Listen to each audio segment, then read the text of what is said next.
कि अगर मेरी बच्ची बाहर गई तो क्या वो सेफ है। हम एक ऐसे देश से बिलोंग करते हैं जहाँ पे हम औरतों की इज्जत करते हैं। लोगों का परसेप्शन भी चेंज हो गया है, औरतों की इज्जत भी करना लोगों ने कम कर दिया है। अंग प्रदर्शन है वो धीरे धीरे अश्लीलता में कन्वर्ट हो जाएगी। इसके लिए मैं रिस्पॉन्सिबल मानूंगा मेन स्ट्रीम मीडिया को। आज हम भी यहाँ पे डिजिटल क्लीनलीनेस पे ही बात कर रहे हैं।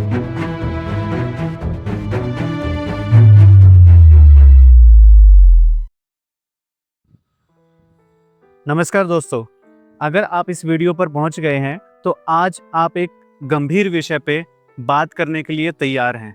ये एक ऐसा विषय है जिसने हमारी पूरी सोसाइटी को इम्पैक्ट किया है। Let's not talk about society.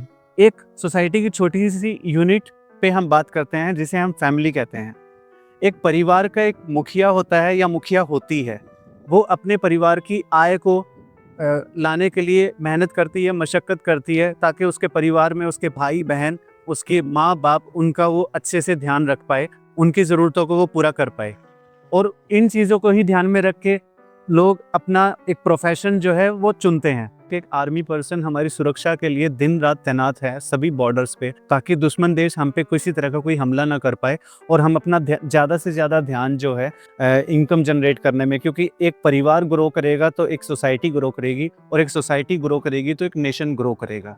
लेकिन क्या वो आर्मी पर्सन जो एक सरहद पे तैनात है, हमारी सुरक्षा कर रहा है, वो दिमाग से वो उतना सुकून है उसके दिमाग में कि वो ये सोच पाए कि उसका परिवार जो कि देश के अंदर है और वो सुरक्षित है?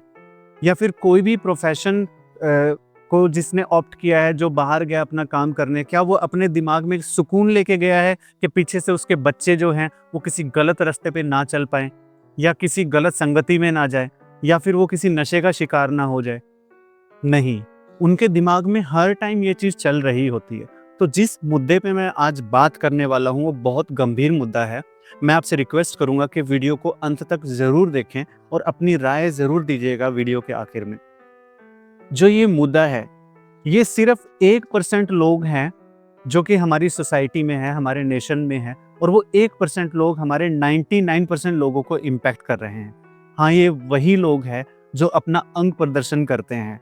वो जिमिंग कॉस्ट्यूम के नाम पे, वो बरसात में साड़ी पहनने के नाम पे, वो सिर्फ अंग प्रदर्शन इसलिए करते हैं कि उनकी थोड़ी बहुत इनकम हो जाए। लेकिन मैं इन अपने दोस्तों को ये कहना चाहूँगा कि जो इनकम आप कमा रहे हैं वो बहुत ही नॉमिनल है, क्योंकि अगर आप एक कैमरे के सामने जो ये अंग प्रदर्शन कर पा रहे हैं तो इसका मतलब आपके अंदर कॉन्फिडेंस की कोई कमी नहीं है। इसका मतलब आप एक एजुकेटेड पर्सन हैं।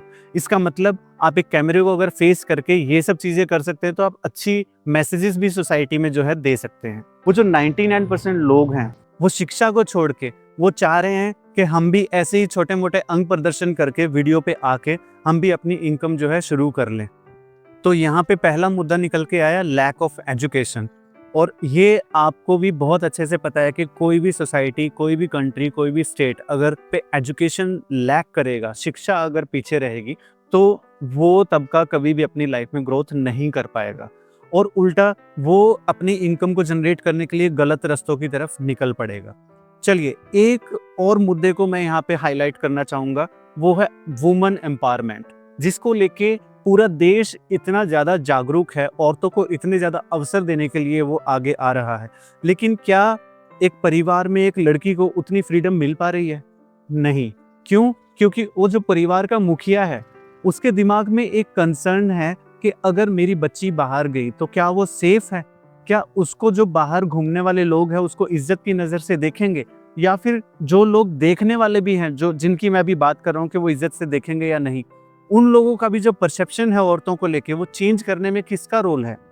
जी हाँ, मैं उन्हीं लोगों की बात कर रहा हूँ, उन 1% लोगों की बात कर रहा हूँ जिसने ये नज़रिया चेंज कर दिया सोसाइटी में।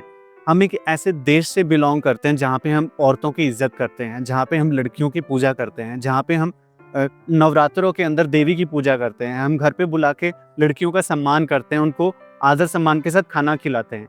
लेकिन दूसरी ही तरफ सोसाइटी में कुछ परसेंटेज औरतों की वजह से या कुछ परसेंटेज पुरुषों की वजह से समाज में ये देखने का नज़रिया ही चेंज हो रहा है।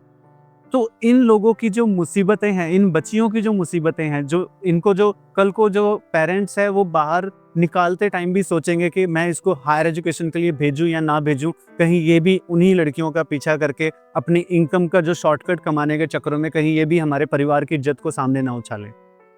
अब ये सारे इम्पैक्ट तो हैं ही, वो लड़कियां सेफ नहीं है अपने घर से बाहर, लोगों का परसेप्शन भी चेंज हो गया है, औरतों की इज्जत भी करना लोगों ने कम कर दिया है, क्योंकि उनको एक ही चीज दिखाई देती है उन औरतों में जो कि आप दिखा रहे हैं। लेकिन उन लोगों पे हम अब बात शुरू करते हैं जिन्होंने अपनी एक छोटी सी जगह एक मुकाम पा लिया है, जो उनका अगर सुपीरियर है, जो सुपरवाइजर है वो एक लेडी है। हाँ, वो काबिलियत के बेसिस पे जाएंगी, वहाँ पे अपनी क्वालिफिकेशन के बेसिस पे अपनी जगह बनाएंगी, अपनी क्वालिफिकेशन और अपनी योग्यता के हिसाब से वो नए मुकाम भी पाएंगी।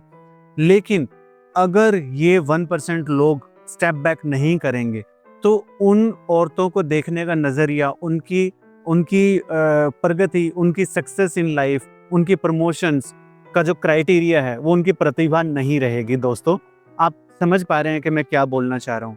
तो मेरी आपसे रिक्वेस्ट है कि इस तरह के लोगों को जो है प्रोत्साहन देना बंद करो, उनकी वीडियोस को देखना बंद करो, क्योंकि देखिए वो हम ही हैं जो किसी को बढ़ावा देते हैं, वो हम ही हैं जो समाज में चेंज ला सकते हैं। ऐसा नहीं है कि जो ये 1% लोग जिनकी मैं बात कर रहा हूँ मैं उनके कुछ अगेंस्ट हूँ, उन्होंने ये रास्ता चुना है, ठीक है। आप उसको अपना एनालाइज कीजिए डिसीजन को कि आपने ये रास्ता चुना, आपने इसमें कितना ग्रो किया, आपने क्या आप सोसाइटी में सेफ हैं, क्या आप बाहर निकल के कोई और जॉब कर पा रहे हैं, क्या आप जिन कपड़ों का इस्तेमाल कर रहे हैं, जिस तरह से इस्तेमाल कर रहे हैं, क्या वो हमारे देश के कल्चर को रिप्रेजेंट कर रहा है, ठीक है। अगर आप देखिए, परसेप्शन अगर आपने खराब की है, आपको लगता है कि मैंने जो बोला उससे आपकी बहनें, क्योंकि वो आपकी बहनें ही हैं जिन्होंने आगे बढ़ के एजुकेशन लेनी है, जिन्होंने आगे बढ़ के अपने आप को कुछ कहीं स्टैंड करना है, आपको उनके लिए खड़ा होना पड़ेगा। अगर आप रियल में देखना चाहते हैं कि कौन आपके अंग प्रदर्शन को देख के आपको फॉलो कर रहा है और कौन आपके जिमिंग टैलेंट को या फिर आपके अदर टैलेंट्स को देख के जो है आपको फॉलो कर रहा है, तो just stop making that kind of videos. जो आपके रियल फॉलोअर्स होंगे, जो आपको रियल में रेस्पेक्ट करते हैं, वो आपके चैनल पे रहेंगे, जो आपको दूसरे नजरिए से देखते हैं वो आपके चैनल से चले जाएंगे। तो देखिए, पैसा कमा लिया है सोशल मीडिया से, अब आप थोड़ा सा रेस्पेक्ट भी कमाना शुरू कीजिए। जो और लोग हैं जो एजुकेशन नहीं करेंगे, जो कि इस रास्ते पे बिना पढ़े लिखे ही उतर जाएंगे, उनको अपनी सीमाओं का पता नहीं चलेगा कि उन्होंने किस लिमिट तक जो है इस चीज को आगे तक दिखाना है, आगे तक करना है। तो ये जो अंग प्रदर्शन है वो धीरे धीरे अश्लीलता में कन्वर्ट हो जाएगी। लेकिन आपने ये रास्ता क्यों चुना, इसके पीछे आप रिस्पॉन्सिबल नहीं है। इसके लिए मैं रिस्पॉन्सिबल मानूंगा मेन स्ट्रीम मीडिया को। लेकिन जो मेन स्ट्रीम मीडिया है, मैं मेन स्ट्रीम मीडिया उन्हें कहूंगा जो कि मुंबई में है, जो एक इंडस्ट्री है, जो कि मूवी मेकर है, लेकिन आप क्या दिखा क्या रहे हो सोसाइटी में। और ऐसा नहीं है कि इस मेन स्ट्रीम मीडिया को जो है ओवरनाइट इन्होंने हमारी सोसाइटी को खराब कर दिया, नहीं। इस मेन स्ट्रीम मीडिया को भी कम से कम 30 साल लगे हैं हमारी सोसाइटी में ये चीजें फैलाने में।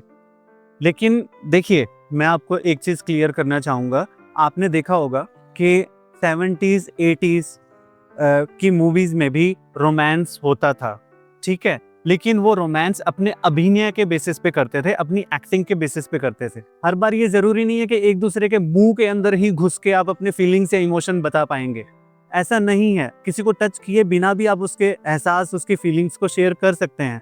हाँ, कुछ अभिनेता हैं जो जिनकी उम्र अब 50-55 तक हो गई है और वो बहुत सीनियर आर्टिस्ट हैं इंडस्ट्री के अंदर, और मैं उन्हीं से अनुरोध करूंगा कि आप इस वीडियो को देखें और इसके ऊपर थोड़ा सा एक्शन लें, क्योंकि ये आप ही हैं जो इस चीज को अब करेक्ट कर सकते हैं। क्योंकि आपको फॉलो करने वाले लोग बहुत हैं इस कंट्री के अंदर, आपको देख के वो अपना समय तो लगा ही रहे हैं, अपना पैसा भी आपके ऊपर लगा रहे हैं, तो ये आपकी जिम्मेदारी बन जाती है। अगर इसको यहाँ नहीं रोका गया तो ये कंडीशन लॉ एंड ऑर्डर तक भी पहुंच सकती है, ये उसको भी खराब कर सकती है। इस वीडियो में एक सेक्शन इंट्रोड्यूस करना चाहता हूँ, मिलजुल के। पूरे नेशन में कोई भी ऐसा मुद्दा है जो कि एक बहुत बड़े लेवल पे फैला हुआ है, कोई भी गंदगी जो है बहुत बड़े लेवल पे फैली हुई है, तो वो मिलजुल के ही साफ हो सकती है। मैं अकेला, आप अकेले, या कोई भी इंसान जो ये सोचता है कि मैं इस सोसाइटी के लिए नहीं बना, वो भी इस अकेले जो है इस गंदगी को साफ नहीं कर सकता। हमारी गवर्नमेंट का भी आप कोई भी एक मिशन उठा के देख लो, वो भी हमें ही कंट्रीब्यूट करना पड़ता है आगे बढ़ के, तभी जाके वो मिशन सक्सेसफुल होता है। चाहे वो साक्षरता अभियान है, चाहे वो स्वच्छता अभियान है, उसमें हम लोगों को कंट्रीब्यूट करना पड़ता है। आज हम भी यहाँ पे डिजिटल क्लीनलीनेस पे ही बात कर रहे हैं।